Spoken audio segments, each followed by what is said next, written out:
Jake was walking home late one night, taking his usual shortcut through a quiet residential street.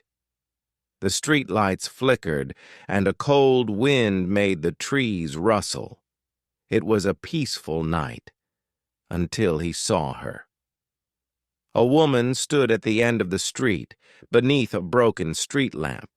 She wore a long, tattered dress and had long black hair that covered part of her face. But what disturbed Jake the most was her smile, wide, unnatural, stretching too far across her face. She didn't move. She just stood there, grinning at him. Jake felt uneasy, but he told himself it was just a weird encounter. He crossed the street to avoid her. As he passed, he glanced back.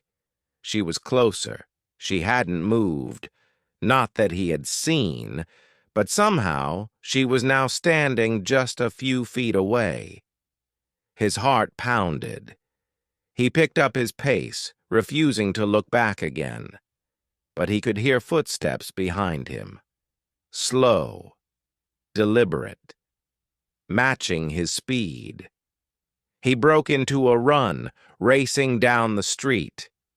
When he finally reached his apartment, he fumbled with his keys, throwing himself inside and locking the door. His breathing was heavy. His mind raced. Maybe it was just his imagination. Maybe she was never really following him. Then he heard it. A slow tapping on his window. With shaking hands, he pulled back the curtain. There she was, standing outside, still smiling.